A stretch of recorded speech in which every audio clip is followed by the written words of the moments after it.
Yes, good afternoon. Thank you very much to the organizers for having us. I'm very thrilled to share Registree with you.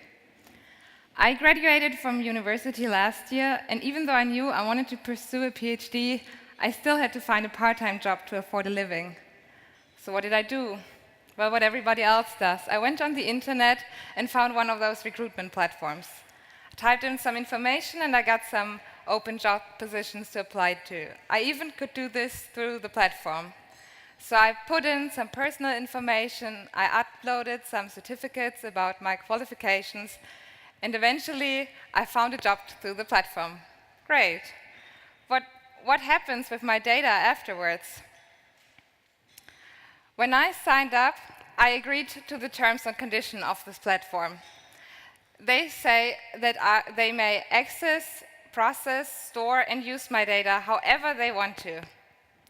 So the recruitment platform stores my data in a centralized database, and then they probably run some machine learning algorithms on top of this, and they may even sell it to the highest bidder. Who knows? I don't know.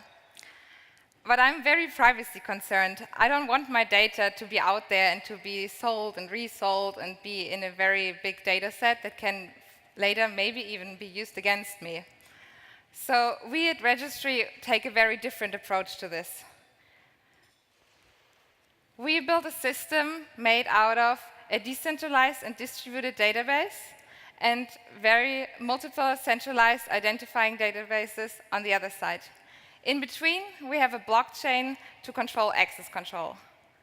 So what does that mean? When somebody is registering at a university that uses Registree, all the personal information is stored in the centralized database. And all the user information, which would be marks in this case, are stored in the decentralized and distributed databases, which is stored among all universities.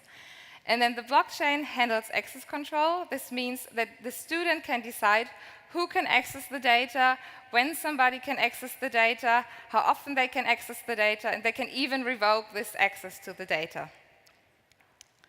We built 3 platforms on top of this. The first is the employment platform. It is similar to recruitment platforms that exist today, but there's a twitch. If a recruiter comes to the platform and searches for a candidate, types in some query, then the platform doesn't return any specific results. It just says somebody has matched your criteria.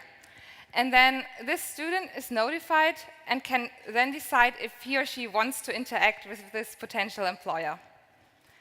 Second, we have a student support platform. Bursary donors, for example, need to view student performance to see if the students are still complying with the agreement they have signed to. Right now, the student has to go to the registrar and has to get a stamped certificate of the marks, and this is very tedious. Through the platform, the bursary donor could get access to this marks right away if the student consents to this. And then finally, we have smart analytics, which means that through the platform, universities will learn what what employers are currently looking for, and then they can adjust the curriculum accordingly. And also students find out what courses I need, what degrees should they acquire. And we have a support platform. Course conveners can be notified if a student is at risk and then can help the student.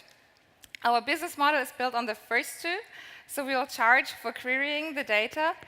And we have a revenue sharing model implemented, so universities will get something by sharing or by opening their walls of their student data. We had this idea in late 2017, and ever since then we have built our first prototype. We have made partnership with a university in South Africa and have also talked to potential employers that would like to use the platform.